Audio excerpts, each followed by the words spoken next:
Hey, welcome to Three Count Commentaries. Let's do WrestleMania Backlash predictions. Why don't we? I'm glad this show was not Rematch-mania. Usually Raw and SmackDown are Rematch-mania. WWE's pay-per-views are usually go off pretty well because they're just match, and they don't have any time to do goofy angles.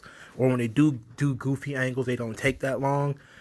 But it still should be a solid show. You know, am I expecting some A+ masterpiece? No, there's 2 triple threat matches on this show. I don't expect much. But let's get into the card.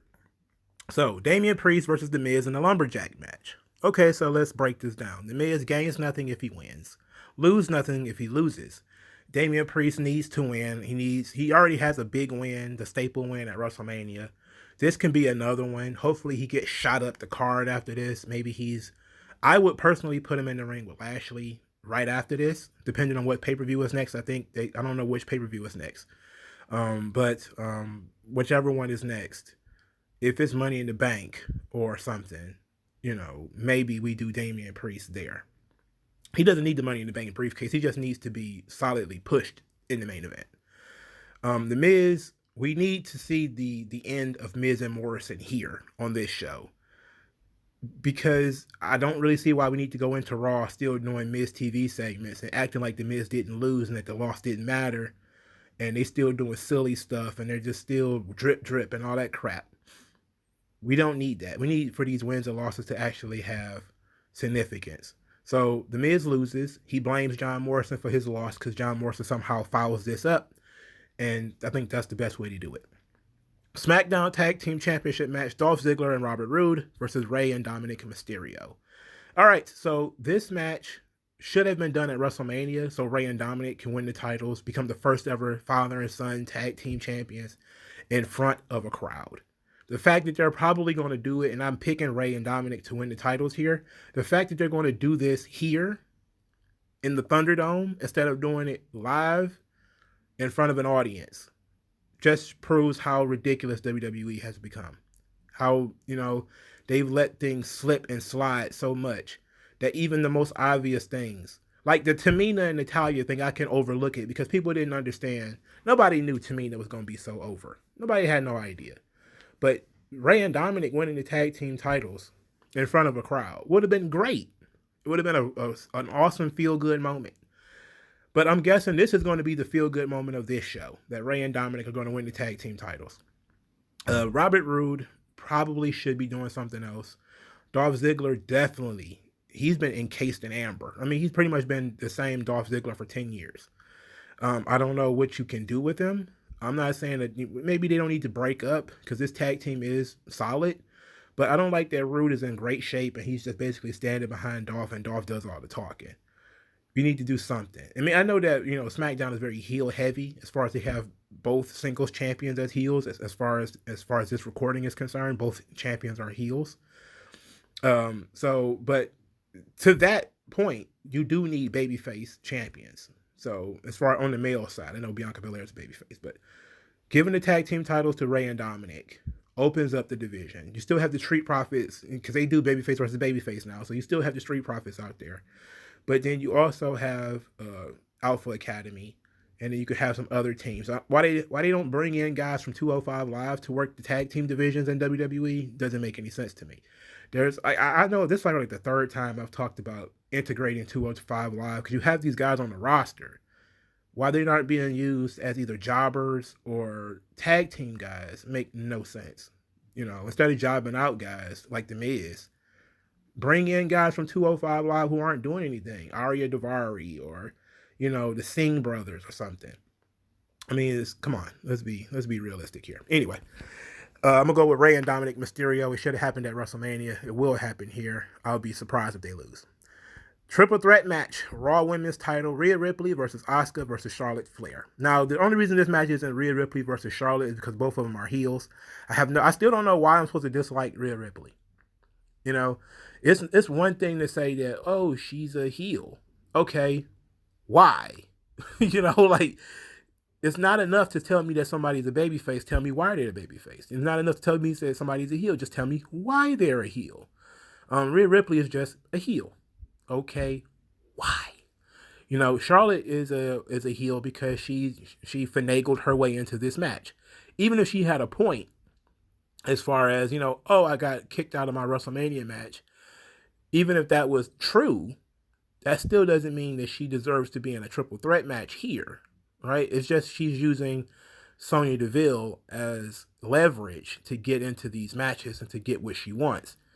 Sonya Deville is a placement for WWE management and what people think about Charlotte, that she can just get whatever she wants because she's friends with management. So now she's buddies with Sonya Deville. She can get whatever she wants. That makes sense. Okay. So now why is Asuka here? Right? Why would Charlotte want a triple threat match when she could have had Asuka, who did just lose to Rhea Ripley on Raw? She should be out of the picture, if we're being honest.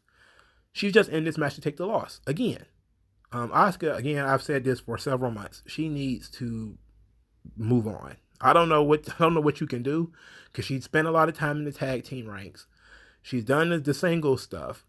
They have nothing for her. It's not like they can even do what a Bayley situation and throw her in a talk show or something. I don't know what you do, but they need to turn Rhea Ripley babyface. Why she's a heel makes no sense. Asuka being in this match makes no sense, considering she's the one who's always taking losses. And Charlotte is always going to be overprotected. I'm going to pick Rhea Ripley winning because I don't see any reason to take the title off of her right now. But who's going to take the pin? More than likely it's going to be Asuka. And you might do the ye old, I'm going to steal your win, natural selection on Asuka, and then Rhea Ripley throws her over the top rope or some shit like that, and it's a pin. That's what I'm guessing. All right, SmackDown Women's Championship, Bayley versus Bianca Belair. Now, obviously, Bianca Belair is going to win this match. The question now is going to be, is she going to continue her feud with Bayley? I think you can probably squeeze one more match out of this. You could always squeeze another match out of a singles match. It just depends on how you do it. If, Bianca Belair hits her with the KOD in the middle of the ring, pins her 1, 2, 3, and that's it, I don't see any reason for a rematch. But if Bayley is trying to cheat and she's pulling Bianca Belair's hair or something like that, and then Bianca Belair pulls her into a small package and pins her, then Bayley can claim it was a fluke and that it was BS. She wants a rematch. And then they could go back and forth to doing a rematch. I do like more the idea of the revolving door villain of the week idea, because it works. There's a reason why cartoons do it, why Power Rangers did it, and why so many other shows have that villain of the week mentality, where you have you put somebody in front of the villain, they beat somebody else. It's because it works. It's the same reason jobber matches used to work. If Bayley is going to be one of Bianca Belair's opponents, have her beat Bayley here, then build up Carmella, let Carmella be next, she beats Carmella, then you build up somebody else, then have her beat them, and then eventually SummerSlam you can bring back Sasha, and it could be Bianca versus Sasha 2 at SummerSlam, and I think that would be a great idea. I think it would be, that's looking like that's probably what it will be from the looks of things, because Sasha hasn't been on TV since WrestleMania. Well, she's been on TV, but she hasn't done much. So that's what I would think, is you would go with Bianca Belair beating a revolving door of villains until she gets back to Sasha Banks, and then that feud reignites. So that's what I would do. But I'm not booking this shit. Triple threat match, because if I was booking this, it would not have 2 triple threat matches on it. Wouldn't have any. Bobby Lashley, Drew McIntyre, and Braun Strowman. Unfortunately, bros, I think Bobby Lashley's going to lose the title. I think it's probably going to end up going to Drew McIntyre. Strowman is in this match to lose. They gave him the momentum at the Go Home show, probably to cover for the fact that he's going to take the loss here. Now, you have 2 options. You have either Drew McIntyre beats Braun Strowman, he doesn't beat Lashley, which sets up the Lashley-McIntyre main event for whatever the next show is. I'm guessing it's Money in the Bank. And then Strowman can go do something else. Likewise, you could have Lashley beat Strowman, and then, that means McIntyre can complain that he didn't get beat, and then we can set up Lashley and McIntyre again.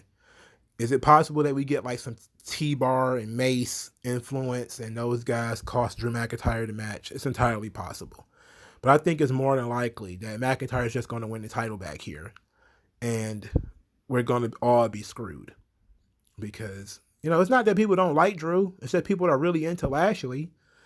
Except they refuse to book Lashley like he's the star of the show. He's not in the first segment. He's barely on any segments. And then he wrestles in matches that have no consequence.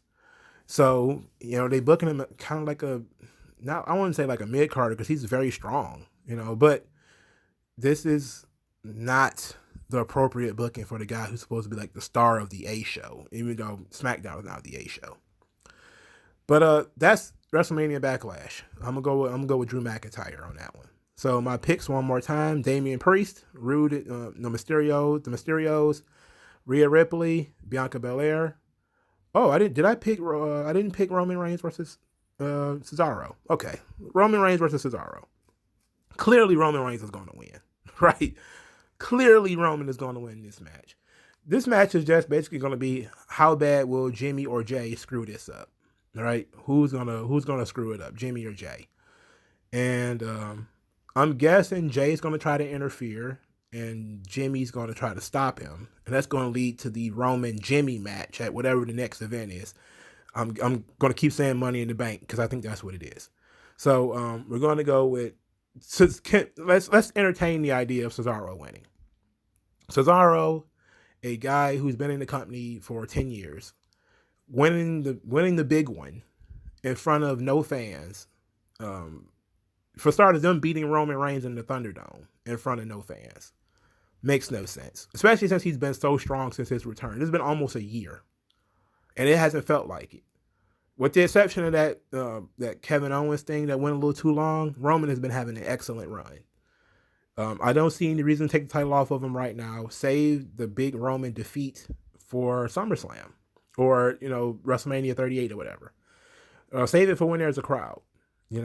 Don't save it. Don't do it here. And it's unfortunate, but Cesaro's just a guy. He's just a stepping stone to have a good match on the card. This story, because most of the story is about the bloodline. It's about Jimmy and Jay, whether they're going to be able to get back on the right track. What's Jimmy and Roman's relationship? How is that going to turn out? None of that has anything to do with Cesaro. And since Cesaro was literally the fourth wheel in this match, I don't see any reason for him to win it. If all the momentum was on his side, which it kind of is, he hasn't lost in a long time. He's looking pretty good. But again, the A, B, and C story of this feud is Roman and Jimmy, Roman and Jay, Jay and Jimmy, then Roman and Cesaro. I mean, it's just makes no sense for us to even consider that Cesaro will win. But I do think that the WWE title will probably change hands and it'll probably be back on Drew McIntyre. So I think that there's going to be two new champions, and I think maybe we have McIntyre and Priest do something on Raw, at least to tease that they may wrestle each other. And then maybe you have Lashley do something else for a little while. But I know WWE. It's more than likely going to be Lashley, McIntyre, regardless of what happens at the next show. So, but let me know what you guys think in the comment section below. Like this video, share this video, subscribe to the channel. Thank you, and I'll talk to you guys later.